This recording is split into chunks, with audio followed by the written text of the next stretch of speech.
Good morning everyone. आज हम बात करेंगे द मेंस्ट्रुअल साइकिल, जो कि 28 दिन का होता है। इसे हिंदी में कहते हैं मासिक चक्र या मासिक धर्म। अगर हम इसके बारे में डिटेल में बात करें तो इसके लिए चार मुख्य हार्मोन्स उत्तरदायी हैं। पहला एफएसएच, जिसे कहते हैं फॉलिकल स्टिमुलेटिंग हार्मोन। दूसरा एलएच, जिसे कहते हैं ल्यूटिनाइजिंग हार्मोन। तीसरा ईस्ट्रोजन और चौथा प्रोजेस्टेरॉन। ये सारे हार्मोन्स आपने हार्मोन चैप्टर में बहुत अच्छे से पढ़े हुए हैं, इसलिए आपको कोई परेशानी नहीं होगी, मुझे ऐसा लगता है। तो ये प्रमुख 4 हार्मोन्स हैं जो कि मासिक चक्र के लिए, जो कि प्रत्येक 28 दिन बाद प्रारंभ होता है और 1 से 5 दिन या कुछ किशोरियों में 7 दिन का भी हो सकता है। उसके लिए 4 हार्मोन है। एफएसएच, जिसे फॉलिकल स्टिमुलेटिंग हार्मोन कहते हैं, एलएच ल्यूटिनाइजिंग, ईस्ट्रोजन तथा प्रोजेस्टेरॉन। आप सभी को पता है ईस्ट्रोजन और प्रोजेस्टेरॉन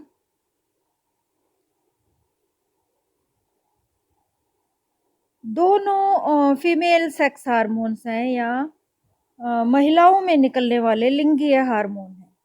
अब हम जो मासिक चक्र है उसको 2 चरणों में बाँट सकते हैं। इसके 2 फेजेस होते हैं 14-14 दिन के। पहला फॉलिक्यूलर फेज, इसका इसका अर्थ है कि जो फॉलिकल है, जो ओवरीज होती हैं, जो अंडाशय है उसमें पुटक होते हैं, तो उसके अंदर अंडा उपस्थित होता है या बनता है या विकसित होता है, उसे फॉलिक्यूलर फेज कहते हैं। और दूसरा है जो 14 दिन के बाद प्रारंभ होता है, उसे कहते हैं लूटियल फेज। जो परिपक्व अंडाणु है वो फॉलिकल से निकल जाता है और डिंब वाहिनी नलिकाओं से होता हुआ गर्भाशय तक आता है। जो शेष पदार्थ बचता है उसको कार्पस ल्यूटियम कहते हैं। अगर हम इसकी लेंथ देखें, पूरे चक्र की जो लंबाई है वो देखें, तो पहली क्या होगी, फॉलिकल फेज, ये 14 दिन का होगा, और जो दूसरा है ल्यूटियल फेज, ये भी 14 दिन का होगा। कई बार फॉलिकल फेज ज़्यादा बड़ा भी हो सकता है, छोटा भी हो सकता है, लेकिन ल्यूटियल फेज हमेशा 14 डेज का ही रहेगा।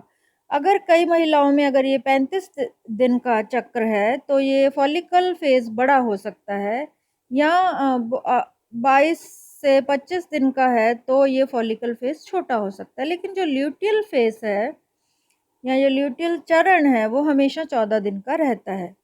अब हम अगर इसके लिए उत्तरदायी हार्मोन्स को समझने की कोशिश करें, तो आप ये देख सकते हैं, ये मस्तिष्क की संरचना दिखाई दे रही है, और इस अंग को अगर हम देखें, ये जो मध्य भाग है, ये क्या है, हाइपोथैलेमस।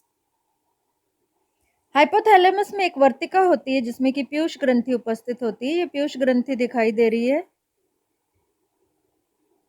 पीयूष ग्रंथि, जो ये है एंटीरियर पिट्यूटरी और ये है पोस्टीरियर पिट्यूटरी, मीन्स अग्र पीयूष ग्रंथि और पश्च पीयूष ग्रंथि।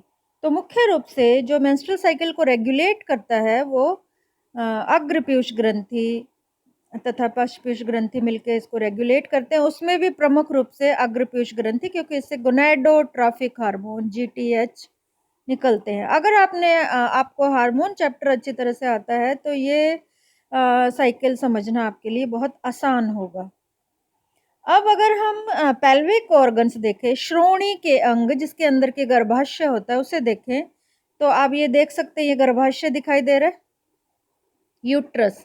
यूट्रस को हिंदी में क्या कहते हैं, गर्भाशय। गर्भाशय की जो लाइनिंग्स है उसको कहते हैं एंडोमेटेरियम।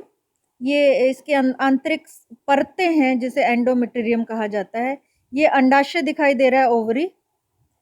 ये पतली जो नलिकाएं हैं ये क्या है, डिंब वाहिनी नलिकाएं, जैसे कि जो अंडा है या ओवम है वो यहाँ पहुंचेगा गर्भाशय में, और जब ये यहाँ पे आके अगर इसका निषेचन नहीं होता तो ये एग फट जाएगा और मेंस्ट्रुअल ब्लीडिंग के रूप में यहाँ पे वेजाइना में या योनि में आ जाएगा। तो मुख्य रूप से जो श्रोणि के अंग हैं जो कि मासिक चक्र के लिए उत्तरदायी हैं वो है अंडाशय और गर्भाशय तथा डिंब वाहिनी नलिकाएं। और जो गर्भाशय के आंतरिक दीवारें होती हैं उन्हें एंडोमेटेरियम कहा जाता है। एंडोमेटेरियम।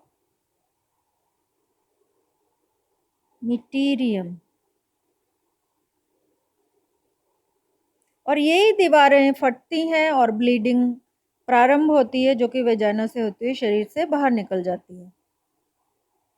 अब अगर हम थोड़ा सा इसको और समझें तो ये दिखाई दे रहा है हाइपोथैलेमस, ये अग्रपीयूष ग्रंथि इसके लिए उत्तरदायी है। अग्रपीयूष ग्रंथि क्या निकालती है? जीटीएच। अगर हम इसको सम अप करें जो हमने पीछे समझा है, गोनेडोट्रोफिक रिलीजिंग हार्मोन या गोनेडोट्रोफिक हार्मोन जो कि अंडाशय को उत्तेजित करेगा। ये अंडाशय दिखाई दे रहा है, ओवरी,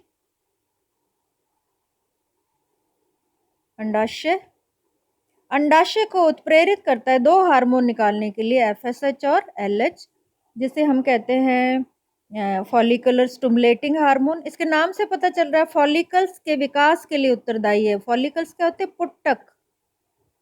पुट्टक के विकास के लिए उत्तरदायी है। और जो ल्यूटिनाइजिंग हार्मोन है वो ओव्यूलेशन के लिए उत्तरदायी है। मीन्स इसमें से एग को बाहर निकालेगा अंडाशय में से ल्यूटिनाइजिंग हार्मोन।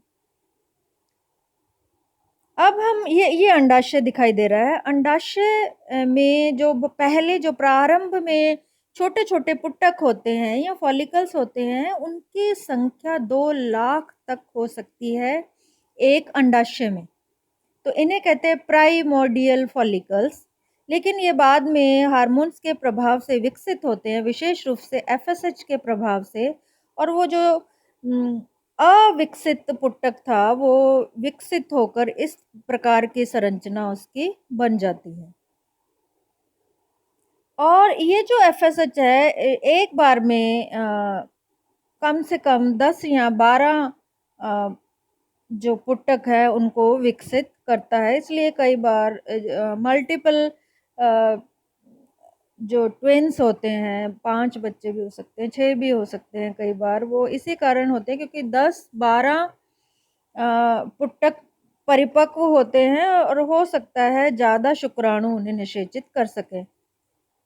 इसके बाद अगर हम और थोड़ा सा इन हार्मोन्स को समझने की कोशिश करें तो अग्रपीयूष ग्रंथि हाइपोथैलेमस में एक गर्तिका में उपस्थित है अग्रपीयूष ग्रंथि जो कि 2 हार्मोन निकालेगी, एफएसएच और एलएच। और वो किसके प्रभाव से निकलते हैं? गोनेडोट्रोफिन रिलीजिंग हार्मोन या इसको जीटीएच भी कहते हैं सिंपल भाषा में, गोनेडोट्रोफिक हार्मोन्स के प्रभाव से। ये जो परिपक्व होता है अंडाशय में, अंडा या ओवम, अंडे को क्या कहते हैं? ओवम। वो ईस्ट्रोजन हार्मोन्स के प्रभाव से परिपक्व होता है। तो ईस्ट्रोजन की बात करें तो ये एक स्टेरॉइड सेक्स हार्मोन है, महिलाओं की लिंगीय विशेषताओं के लिए उत्तरदायी है। ये जो ब्रेस्ट टिश्यू है उसको विकसित करता है, योनि को विकसित करता है, गर्भाशय को विकसित करता है। तो ये सभी जो सेक्स करैक्टरिस्टिक्स हैं उसको विकसित करने के लिए ये एक बहुत महत्वपूर्ण हार्मोन है। और इस हार्मोन की ये एक बहुत महत्वपूर्ण विशेषता है कि जब तक मेंस्ट्रुअल साइकिल महिला में चलता है, जब तक बंद नहीं होता, 50s के बाद, 50 वर्ष के बाद मेंस्ट्रुअल साइकिल बंद हो जाता है तो ये हार्मोन भी निकलना कम हो जाता है। लेकिन जब तक ईस्ट्रोजन निकलता रहता है महिलाओं को बहुत सारी गंभीर रोगों से इसकी सुरक्षा करता है। इसलिए महिलाओं के लंबे जीवन के लिए जो हार्मोन उत्तरदायी है वो है ईस्ट्रोजन। इसके बाद हम ओव्यूलेशन की बात करें कि ये आपको दिखाई दे रहा है, यहाँ पे ओव्यूलेशन दिखाई दे रहा है। ये जो परिपक्व पुट्टक है वो टूट जाता है और उसमें से अंडा निकल जाता है। और ये ओव्यूलेशन कितना होगा? 28 दिन में से 14 दिन से ये प्रारंभ होता है। तभी ल्यूटियल फेज कहते हैं क्योंकि 14 दिन के बाद जब अंडा निकल जाएगा वहां से तो बाद में कार्पस ल्यूटियम बच जाता है। अब हम जो इसका सेकंड फेज है, दूसरा फेज है ल्यूटियल फेज। अगर हम उसको समझने की कोशिश करें तो जब अंडा निकल जाता है, यहाँ पे दिखाई दे रहा है ओव्यूलेशन पुटक में से, तो उस समय जो शेष पदार्थ बचता है उसको क्या कहते हैं? Corpus luteum. उस समय ये कार्पस ल्यूटियम क्या बनाता है? प्रोजेस्टेरॉन। ये भी एक स्टेरॉइड सेक्स हार्मोन है महिलाओं का, और ओव्यूलेशन के पश्चात कार्पस ल्यूटियम इस प्रोजेस्टेरॉन को बनाता है। लेकिन अगर प्रेगनेंसी हो जाती है तो 5 से 10 सप्ताह के पश्चात जो प्लेसेंटा है या जो गर्भवती स्त्री की अपरा है वो इस प्रोजेस्टेरॉन को बनाती है। तो ये 2 महत्वपूर्ण हार्मोन महिलाओं में निकलते हैं, एस्ट्रोजन और प्रोजेस्टेरॉन। इसके पश्चात अगर निषेचन नहीं होता तो ये जो इसकी यहाँ पे लिखा हुआ है सुपरफिशियल एंड मिडल लेयर्स, जो ऊपरी और मध्य परतें हैं गर्भाशय की एंडोमेटेरियम की, ये क्या है? गर्भाशय। जब एग यहाँ पे आ जाएंगे गर्भाशय में और अगर निषेचन नहीं होता तो उस समय ये जो इसकी सबसे ऊपरी सतह और जो मध्य सतह है गर्भाशय की वो फट जाती हैं और ब्लीडिंग शुरू हो जाती है, और यहाँ से ये वेजाइना से या योनि से होती हुई शरीर से बाहर निकल जाती है। तो इस प्रकार से ये मेंस्ट्रुअल साइकिल है, प्रत्येक 28 दिन बाद चलता रहता है। अगर हम इसको सम अप करें तो 4 प्रमुख हार्मोन्स इसके लिए उत्तरदायी हैं: एफएसएच, एलएच, ईस्ट्रोजन और प्रोजेस्टेरॉन। ईस्ट्रोजन और प्रोजेस्टेरॉन को फीमेल सेक्स हार्मोन्स कहा जाता है, जो कि मेंस्ट्रुअल साइकिल को मेंटेन रखते हैं। और अगर अंडा और शुक्राणु का निषेचन हो जाता है तो फिर गर्भावस्था के लिए इस प्रोजेस्टेरॉन हार्मोन इसको तैयार करता है। और इसके 2 चरण होते हैं, फॉलिकुलर फेज और ल्यूटियल फेज। पहला जो अंडाशय के अंदर जो 2 लाख पुटक हैं या फॉलिकल्स हैं, उसमें से 10 या 12 पुटक परिपक्व होते हैं और उसके अंदर जो अंडा बनता है वो अवस्था 14 दिन की होती है, जिसे फॉलिकुलर फेज कहते हैं। जब अंडा या ओव्यूलेशन प्रारंभ होता है, अंडा उस परिपक्व पुटक में से बाहर निकल जाता है तो कार्पस ल्यूटियम बचता है, जिसे ल्यूटियल फेज कहते हैं।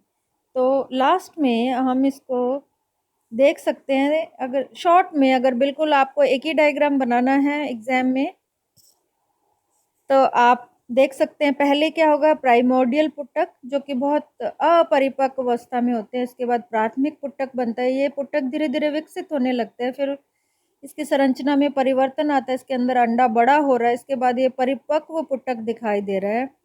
ओव्यूलेशन में अंडा, ये देखिए इसमें से पुटक फट जाता है और इसमें से बाहर आ जाता है। जब अंडा बाहर आ जाता है तो उसे कार्पस ल्यूटियम कहते हैं, और कार्पस ल्यूटियम भी बाद में कार्पस एल्बिकेंस में बदल जाता है। तो इस तरह से 28 दिन का ये चक्र होता है, और ये निरंतर चलने वाली प्रक्रिया है जब तक कि मेंस्ट्रुअल साइकिल बंद ना हो जाए। Thank you.